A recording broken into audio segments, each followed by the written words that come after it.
Salutations, traveler on the path to enlightenment. I am Asanga. I have helped many traverse this difficult journey with my teachings and writings, but before I dive into my life's work, let me tell you a little bit about the teacher you see before you. I was born in the early 4th century as a Brahmin in the northern Indian town of Gandhara. My first introduction to Buddhism came in the form of Mahayana Buddhism, of which I was a convert and soon thereafter a monk. I studied diligently under this tradition and was quick to pick up the superficial meanings of the text. However, I thirsted for a deeper knowledge of the scriptures, so after 5 years of study as a monk, I withdrew into the Garupa mountain. I meditated in 3-year intervals, with the end of each 3 years ending with my discouragement for not having progressed any farther with my understanding. Each time I became discouraged, however, nature would reinvigorate me upon my exit of the cave and motivate me to continue my meditation. On my last exit from the cave, very discouraged by not proceeding any farther in my understanding, I saw a wounded dog that was infected with worms. Upon the sight, I felt a great depth of compassion for the animal, so I wounded myself so that the worms would infect my body and leave the dog. So as to not harm the worms, I lowered my tongue so that they might crawl into my body. I involuntarily closed my eyes in disgust when the worms started crawling up my tongue, and to my surprise, when I reopened them, there before me stood the Bodhisattva Maitreya. The Bodhisattva transported me to Chishita heaven, where I learned from him. It is from these teachings that I composed the majority of my work. My writings, the Yogacara Bhumi Sastra, the Abhidharma Samuchaya, and most notably the Mahayana Samgraha, are fundamental writings in the Buddhist tradition known as Yogacara. In fact, they were so influential that I am sometimes referred to as the father of Yogacara Buddhism. This, my Yogacara school, is sometimes called the consciousness-only school. This is because we believe that the consciousness is the only fundamental basis for existence. Since the consciousness is very key to our understanding of Buddhism, I will focus my attention on this topic. The makeup of the consciousness is crucial to the understanding of Yogacara Buddhism. Since we rely on the consciousness as the only fundamental basis for existence, it will lay the groundwork for our entire school. The consciousness is made up of 8 layers. The first 5 layers of the consciousness are the sensory consciousnesses: sight, smell, taste, touch, and hearing. The next layer is the mind consciousness. This consciousness is divided into 4 additional layers when cognitive mental functioning is occurring. These layers are the object aspect, or that which is seen, the subject aspect, or that which sees, the witnessing aspect, or that which confirms the seeing, and the re-witnessing aspect, or that which acknowledges the confirmations. Using this method of cognition, we convince ourselves that the objects which we see are exterior to ourselves, and therefore convince ourselves that things without essence actually have essence, and we accept this as the complete truth. The 7th layer also works to mask the ultimate reality. This layer is the ego consciousness, and is called the manas vijnanas. It is in this layer that the idea of the self and subject-object relations are created. The final 8th layer is called the alaya vijnana, or basal consciousness. All the other layers of consciousness owe their existence to this layer because it houses the seeds of consciousness. These seeds are mental potentials that are stored in the basal consciousness and sprout into existence under the right circumstances. These seeds and the 8th consciousness are the mental processes that underlie every moment of cognitive awareness, and therefore all other layers of consciousness. Since the container consciousness is the support for all layers of consciousness, and the consciousness is the only fundamental basis for existence, the 8th layer of consciousness is also the basis for everything which is knowable.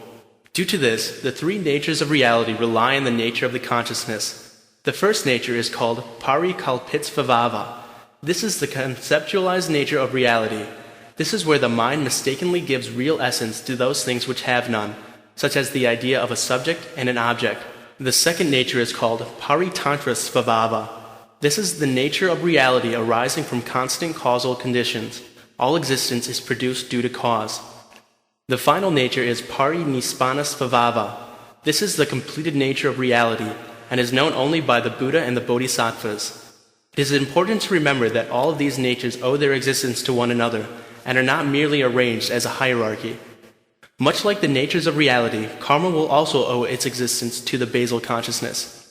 Perhaps this can be better understood if one thinks of the basal consciousness as a greenhouse.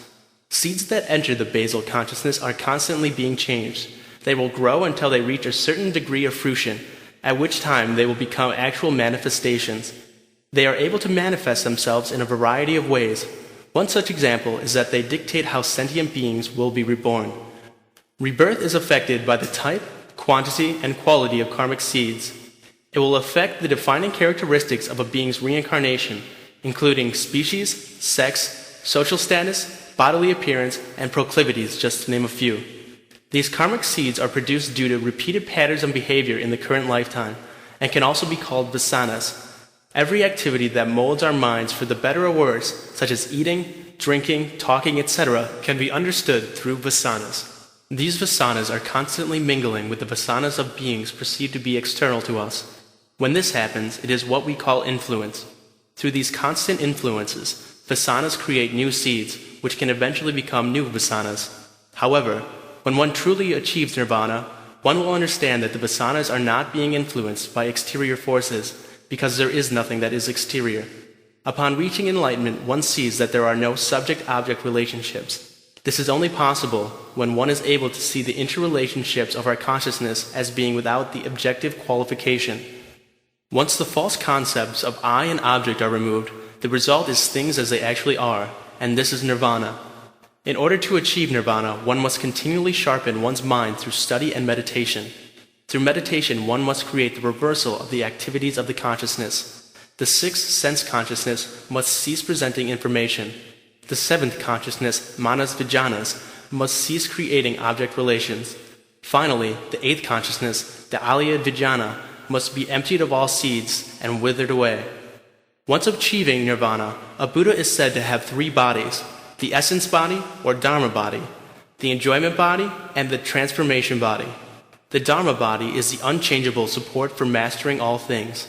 As I have said in the Mahayana Samgraha, because there is no clinging to self, there is no differentiation between the support of all Buddhas. But since many individuals are enlightened, and in consequence of their former states as bodhisattvas, their designated names are said not to be a unity. Therefore, all who are Buddhas share in the same nature. However, due to their separate attainment of enlightenment, they cannot be said to be identical. The Dharma body can be understood as the same nature in which all Buddhas share. The enjoyment body can be seen as the individual who attains nirvana and enters the Buddha lands. Finally, the transformation body is the body which is the part of the Buddha that is able to manifest itself in the material world to help others achieve nirvana. Since the transformation body of a Buddha is used to help other beings achieve nirvana, complete cessation is impossible for a Buddha, because a Buddha will continue to work until all sentient beings have become enlightened. Thus, it has been shown that the consciousness sets before us the true path to enlightenment. Without the basal consciousness, one is unable to grasp such concepts such as how sensory stimulation influences a person after the stimulation is no longer present, and how karmic energies affect a person both in this lifetime and the preceding lifetimes. This idea is necessary to keep one from falling into a nihilistic view of the Buddha's teachings, because there is no basis to begin to grasp understanding.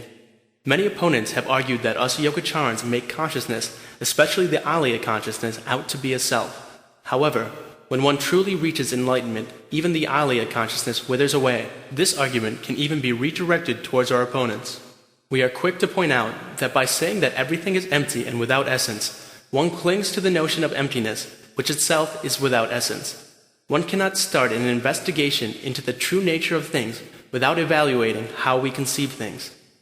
Therefore, it is through the exploration of the consciousness that we are able to give direction to the traveler on the path to enlightenment.